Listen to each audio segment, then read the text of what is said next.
পৌষ মাস, শীতটা বেশ ঝাঁকিয়ে বসেছে। গেল বছর থেকে এবছর শীতের প্রকোপটা অনেক বেশি। কম্বল মোড়া দিয়ে আমি ঘুমাচ্ছিলাম। হঠাৎ মা এসে ঘুম থেকে ডেকে তোলে। আমি বিরক্তি নিয়ে আড়মোড়া দিয়ে কম্বলের নিচ থেকে মুখখানা বের করে তাকাই মার দিকে। আমার হাতে ফোনখানা ধরিয়ে দিয়ে রুম থেকে চলে যান। আমি হ্যালো বলতে ও প্রান্ত থেকে তার মেজ খালার কণ্ঠস্বর শুনতে পেলাম। হ্যালো আসিফ। জি খালা, আসিফ বলছি। সুমাইয়া সুমাইয়া। বাবা আসিফ, খবরের কাগজে দেখতে পেলাম তোর ইউনিভার্সিটি বন্ধ। এক কাজ কর না, এই বন্ধে তুই রংপুরের সুমাইয়া আমার খালাতো বোন, ওখান থেকে ঘুরে আয়। ঢাকায় ফেরার পথে তোর সাথে সুমাইয়া আর আমার নাতিটাকে নিয়ে আসবি। অনেক দিন ওদের দেখি না। কটা দিন থেকে যাবে ঢাকায় আমাদের সাথে। আমি একটু চিন্তা করে। ঠিক আছে খালা, আমি যাব। কবে যেতে হবে? তোর সুবিধা মতো 2-3 দিন মধ্যে গেলেই চলবে। ঠিক আছে খালা, তুমি কোনো চিন্তা করো না। আমি কাল পরশু রওনা হয়ে যাব রংপুর। তুমি সুমাইয়া আপুকে বলে দেও আসছি। ফোনটা রেখে আসিফ বাথরুমের দিকে হাঁটা দেয় ফ্রেশ হবে বলে। ঢাকা বিশ্ববিদ্যালয়ের ফিন্যান্স বিষয়ে অনার্স পড়ছে আসিফ। আসিফের তেমন কোনো ব্যস্ততা নেই পড়াশোনার চাপ। তার উপর ঢাকা ইউনিভার্সিটি অনির্দিষ্টকালের জন্য বন্ধ ঘোষণা করেছে রোকেয়া হলের এক ঘটনাকে কেন্দ্র করে। সারাদিন বাসায় ঘুমিয়ে অলস সময় কাটছে তার। সকালের নাস্তা করে আসিফ কমলাপুর রেল স্টেশনে চলে যায় রংপুর যাবার টিকিট কাটতে।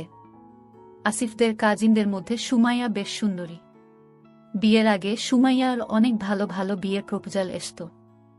সেমা 5 ফিট 5 ইঞ্চি লম্বা, গায়ের রং উজ্জ্বল ফর্সা, আর শরীরের গঠনও বেশ ভালো, যেন ছেলেদের আগুন ধরাত। পাড়ার সব বয়সী ছেলেরা পাগল ছিল সুমাইয়ার জন্য। সুমাইয়ার বাবা হঠাৎ করেই সুমাইয়ার বিয়ে ঠিক করে ফেলেন এক বিসিএস ক্যাডার ছেলের সাথে। পাত্রের বয়স একটু বেশি, 36, আর সুমাইয়া 22 বছরের পরিপক্ক এক রমণী। 14 বছরের গ্যাপ খুব একটা বড় সমস্যা হয়ে দাঁড়াল না সুমাইয়ার পরিবারের কাছে। কিন্তু সুমাইয়ারও ওই বিয়েতে একদম মতো ছিল না।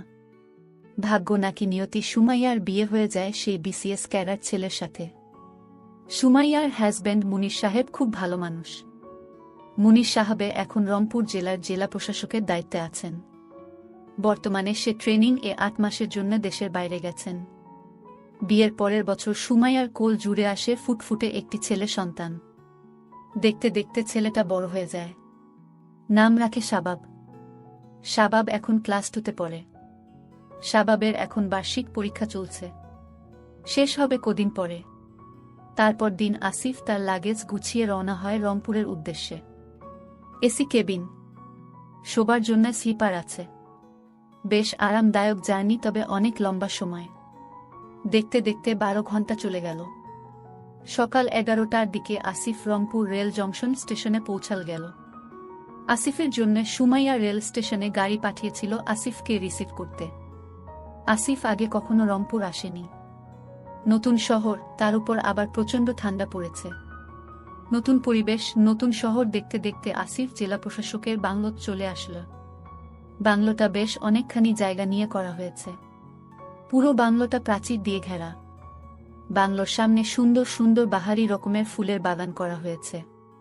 বাংলোর চারপাশে সারি সারি বিভিন্ন রকমের ফলের গাছ। পাখির কিচিরমিচির শব্দ। শহর থেকে একটু দূরে নিরিবিলিতে খুব সুন্দর করে সাজানো বাংলোটি। জেলা প্রশাসকের বাংলো বলো কথা। গাড়িটি বাংলোর ভিতরে আসার পর সুমাইয়াকে বেরিয়ে আসতে দেখল আসিফ। প্রায় 4 বছর পর সুমাইয়ার সাথে আসিফের দেখা। সুমাইয়া ওদিন জর্জেটের শাড়ি পরেছিল। শাড়িটি উপর থেকে একটা শাল দিয়ে জড়ানো। আসিফ গাড়ি থেকে নামার পর সুমাইয়া দুহাত এগিয়ে দিয়ে আসিফকে। সুমাইয়ার বিশাল আসিফের বুকে চাপ খেল কয়েক সেকেন্ডের জন্য। নরম পেয়ে আসিফের একটা কাঁপনি দিয়ে ওঠে। নড়েচড়ে ওঠে, দাঁড়াতে শুরু করে। মুক্ত হবার সময় সুমাইয়ার গায়ের চাদরটা খুলে যায়। সাথে সাথে সুমাইয়ার হাতা আসিফের চোখ সুমাইয়ার দিকে আটকে যায়। সুমাইয়া সেটা বুঝতে পেরে শালটা পেঁচিয়ে নেয় গায়ে। আসিফের কাছে জানতে চাইল পথে কোনো সমস্যা হয়নি তো। আসি না সূচক উত্তর দিল। আসিফের প্রতি একটা বিশেষ দুর্বলতা আছে। পেয়ে আসিফের মনটা চলে যায় সুমাইয়ার দিকে। দৃষ্টিতে সে সুমাইয়াকে অবলোকন করতে থাকে। সোমা আসিফকে পুরো বাংলোটি ঘুরিয়ে দেখাতে থাকে। বাংলোটা 3 তালা। নিচে তালায় ড্রয়িং, ডাইনিং আর কিচেন রুম আছে। দোতলায় মাস্টার বেডরুম ও আরও 3টি রুম আছে। সবগুলো রুম বেশ বড় বড়। বাংলোর 3 তলায় স্টোর রুমের মতো কিছু রুম আছে। তার উপরের তলায় ছাদ। পুরো বাংলোটি খুব সুন্দর পরিপাটি করে গুছানো। সুমাইয়া আসিফকে পুরো বাংলোটি ঘুরিয়ে দেখাল। তারপর দোতায় একটি রুম দেখিয়ে আসিফকে ফ্রেশ হতে বলল। আসিফ তার থাকার রুমটি এক ঝলক দেখে নিল। একটা অ্যাটাচ বাথরুমও আছে সাথে। রুমে একটা কিং সাইজ খাট, তার পাশে আলমিরা ও ছোট একটা টেবিল। আসিফের বেশ পছন্দ হলো নিজের রুমটি। দুপুরের খাবার দেয়া হয়েছে। আসিফকে নিচ তালায় খেতে ডাকে সুমাইয়া। সুমাইয়া দুপুরের শাওয়ার নেয়ার পর কাপড় চেঞ্জ করে হালকা গোলাপি রঙের মেক্সি পরেছে। চুলগুলো তখনও ভেজা। মেক্সির ভেতর থেকে তার অস্তিত্ব জানান দিচ্ছিল। সুমাইয়াকে বেশ আকর্ষণীয় দেখাচ্ছিল। সুমাইয়াকে আগের থেকেও আরও সুন্দর লাগছিল আসিফের। মনে হচ্ছিল সব রিলেশন বিসর্জন দিয়ে সুমাইয়াকে বউ বানিয়ে নেয়। কিন্তু তা কি আর সম্ভব? বয়সে আসিফ সুমাইয়ার থেকে 5 বছরের ছোট। তাকে কি বউ করার ব্যাপারে বড় ছোট কোনো ব্যাপার না। কিন্তু কেমন করে? আসিফ দুপুরের ভাত খেতে খেতে চিন্তা করতে লাগল কেমন করে সুমাইয়াকে বলবে। দুপুরের ভাত খাবার পর আসিফ ছাদে উঠে একটা সিগারেট ধরায়। শীতের আমেজ সিগারেটে টান দিতে আসিফের বেশ ভালোই লাগছিল। ছাদে কিছু কাপড় শুকোতে দেয়া হয়েছে সারিবদ্ধভাবে। তার মধ্যে একটি কালো রঙের। আসিফ বুঝতে পারে এগুলো সুমাইয়ার। আসিফ ছাদের 4-5টা দেখে নিয়ে হাতে নেয়। কাপ দুটি বিশাল। আসিফ অনুমান করার চেষ্টা করে সুমাইয়ার কত বড় হতে পারে। সকালে সে পেয়েছিল। নাকের কাছে নিয়ে সুমাইয়ার গন্ধ খুঁজতে থাকে আসিফ। পাশে একটা হ্যান্ডব্যাগ দেখতে পায়। 100% কটন। এক ধরনের ফ্যান্টাসি কাজ করতে থাকে তার মধ্যে। সেমি ট্রান্সপারেন্ট, একই সাথে স্টাইলিশ। পরলে সুমাইয়াকে না জানি কতটা সুন্দরী লাগে। আসিফ সেটা চিন্তা করতে করতে উপর ঘষতে থাকে। হঠাৎ সুমাইয়ার গলার আওয়াজ শুনতে পায় আসিফ। আসিফ দ্রুত আগের জায়গায় রেখে দিয়ে ছাদের রেলিংয়ের এক পাশে সরে আসে। সুমাইয়া হাতে চায়ের কাপ আর এক হাতে একটা মোবাইল ফোন। চায়ের কাপ আর মোবাইল ফোন আসিফের দিকে এগিয়ে দিয়ে বলে, দেখ তো আসিফ, আমার মোবাইল ফোনটা বেশ স্লো হয়ে গেছে। কিছু করতে পারিস কিনা? আসিফ সুমাইয়ার ফোনটা হাতে নিয়ে অপশনগুলো দেখে ঠিক আছে কিনা। Android handset. মোবাইলটা হাতে নিয়ে আসিফ কৌতূহলবশত কল লিস্ট দেখতে থাকে। রাত 2টার সময় মুনির ভাইয়ের পিএস কোনো সুমাইয়াকে ফোন করবে। আসিফ কল ডিউরেশন দেখে। প্রায় 25 মিনিট কথা হয়েছে। দিনে আরও বেশ কবার। সন্দেহ হয় আসিফের। আসিফ ফোনটি রিসেট করে দিয়ে নতুন করে সেট আপ করে দেয়। সাথে একটা অটো কল রেকর্ডিং অ্যাপ্লিকেশনটা ডাউনলোড করে ইনস্টল করে দেয়। তারপর সুমাইয়ার হাতে দিয়ে দেয়। সুমাইয়াকে সে আর চোখে দেখতে থাকে। সুমাইয়ার প্রতি একটা তীব্র অনুভব থাকে সে। সুমাইয়ার আগের থেকেও আরও ভারী হয়ে উঠেছে। গোলাপি মেক্সির উপর কোনো নেয়নি সুমাইয়া। ফলে তার পবত সমান বেশ ভালো মতোই দেখা যাচ্ছিল। আসিফ যেন তা চোখ দিয়ে গিলে খেতে থাকে। এই শীতের রাতে সুমাইয়ার মতো সুন্দরী নারীকে পেলে মন্দ হতো না। পাগল বানিয়ে দিত আসিফ। তার জন্য রাস্তা খুঁজতে থাকে আসিফ। রাতে একটু আগে ভাগে ঘুমিয়ে পড়ে আসিফ। রাত 2টার দিকে হঠাৎ তার ঘুম ভেঙে যায়। সে ঘুম থেকে উঠে পানি খাবার জন্য নিচে নামে আসতে থাকে। হঠাৎ শ্যামা এবং পুরুষ কণ্ঠস্বর শুনতে পেয়ে থেমে যায়। পা টিপে টিপে সে নিচে নেমে আসে। শুনতে পায় সুমাইয়া বলছে, মুনির ভাইয়ের পিএসকে বলছে, প্লিজ দেখো, এখন এসব হবে না। ঢাকা থেকে আমার কাজিন এসেছে। তোমাকে একটু চলে যাব জান। আমার কাজিন জানতে পারলে সর্বনাশ হয়ে যাবে। ও যতদিন এখানে আছে ততদিন এগুলো থেকে দূরে থাকতে হবে আমাদের দুজনকেই। আসিফ যেন আকাশের চাঁদ পেয়ে যায়। সুমাইয়ার চাবি তার হাতে চলে আসে। এনো মেঘ না চাইতেই জল। আসিফ তার রুমে ফিরে এসে লক্ষ্য করতে থাকে সুমাইয়া কখন উপরে আসবে। তার 5 মিনিট পর সুমাইয়া উপরে আসে। সুমাইয়া উপরে উঠে আসিফকে দেখে চমকে যায়। আসিফ টিটকারি সুরে বলে, ভালো, বেশ ভালো, ভালোই চলছে পিএস এর সাথে তাহলে। সুমাইয়া ভ্যাবাচ্চাকা খেয়ে বলে, কিসের ভালো? কি চলছে? কি বলছিস যাতা? আসিফ নিজের মোবাইলের ভিডিওটি বের করে সুমাইয়াকে দেখায় আর বলে, মুনির ভাইকে ভিডিওটা দেখাতে হবে। সুমাইয়া লজ্জায় মাথা নিচু করে আসিফের কোনো কথার উত্তর না দিয়ে নিজের রুমে গিয়ে দরজা বন্ধ করে দেয়। সুমাইয়া চিন্তায় পড়ে যায় আসিফকে নিয়ে। মনে মনে যে ভয়টা পাচ্ছিল সেটাই ঘটেছে। আসিফ দেখে ফেলেছে তাদের দুজনকে। আসিফ যদি মুনিরকে সব বলে দেয় তাহলে তার সংসার নিয়ে টানাটানি পড়ে যাবে। কিভাবে আসিফকে সে সামাল দিবে বুঝতে পারছে না। সারা রাত সুমাইয়ার ঘুম হল না। ওদিকে আসিফ মনে মনে বেশ খুশি সুমাইয়াকে টিকিট পেয়ে গেছে সে।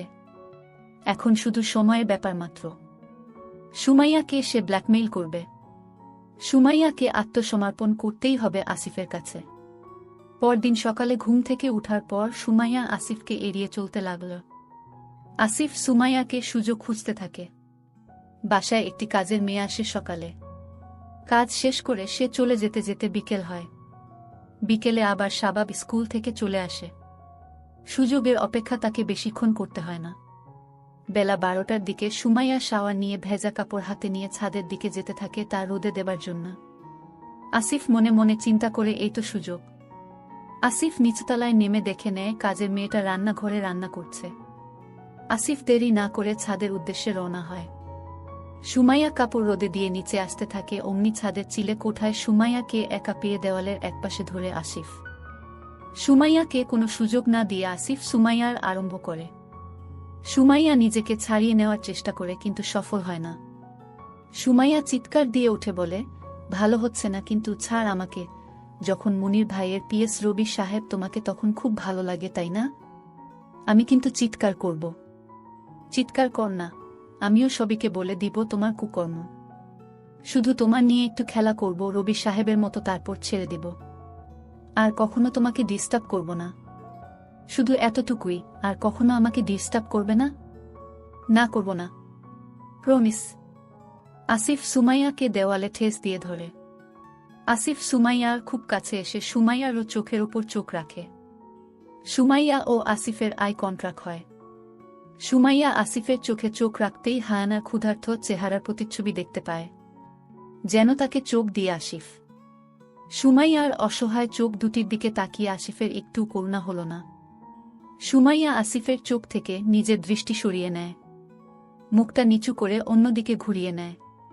আসিফ দুহাত দিয়ে সুমাইয়ার, আসিফের দুই হাত সুমাইয়ার বিশাল কিন্তু পারে না। তার হাতের পাঞ্জার থেকেও সুমাইয়ার বেশ বড়। আসিফের হাতের আঙ্গুলগুলো যেন পারদর্শী। তারপর জনে জনে সবাইকে জানাব, তখন তোর সংসার কেমন করে টিকে সেটা আমিও দেখব। আমি যদি দেই তার কি গ্যারান্টি আছে? তারপরও তুমি আমার হাজবেন্ডকে বলবে না? এই তো সুমাইয়া লাইনে আসছে। আমি তোমার পেলে কাউকে কিছুই বলবো না।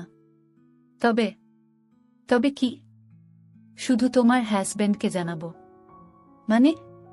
ক্রোধ আর রাগান্বিত কণ্ঠে সুমাইয়া জানাতে চাইল, মানে খুব সোজা, আমি যতদিন রংপুর আছি ততদিন আমি তোমাকে। এমনটি। আসিফের থাপ্পড় খেয়ে সুমাইয়ার মাথায় চক্কর খেল। আসিফের কথাগুলো যেন তার থেকেও বেশি তাকে তেজ করে দিল। সুমাইয়া ফাটা মতো চুপসে যেতে থাকল। আসিফ সুমাইয়ার সবচেয়ে দুর্বল জায়গাটার মধ্যে ছুরি দিয়ে আঘাত করল। সুমাইয়া মনে মনে ভাবল, আজ এই জঘন্য কাজটা তাকে করতে হবে শুধু তার ভুলের কারণে। রবির সাথে তার সম্পর্ক তা আসিফ জানে এবং তার হাতে প্রমাণও আছে। আসিফ তাকে ব্ল্যাকমেইল করছে। সুমাইয়া বুঝতে পারল সুমাইয়া হাতে আর কোনো পথ খোলা নেই, নিজেকে আসিফের কাছে বলিদান করা ছাড়া। আসিফ হায়ানার মতো তার চুপ করে অসাড় দেহে সিঁড়িতেই দাঁড়িয়ে রইল সুমাইয়া। আসিফের সুমাইয়ার মনের ভাষা বুঝে নিতে দেরি হল না। আসিফ ছাদের সিঁড়ির উপরিভাগের নিয়ে সুমাইয়াকে দাঁড়া করাল। ছাদের সিঁড়ির ঘরের দরজাটা খোলা থাকার সুবাদে দিনের আলোতে সুমাইয়াকে সে ভালোমতো দেখতে পাচ্ছিল। শ্যামা গা নীল রং, তার মধ্যে ছোট ছোট গোলাপ ফুল আঁকা।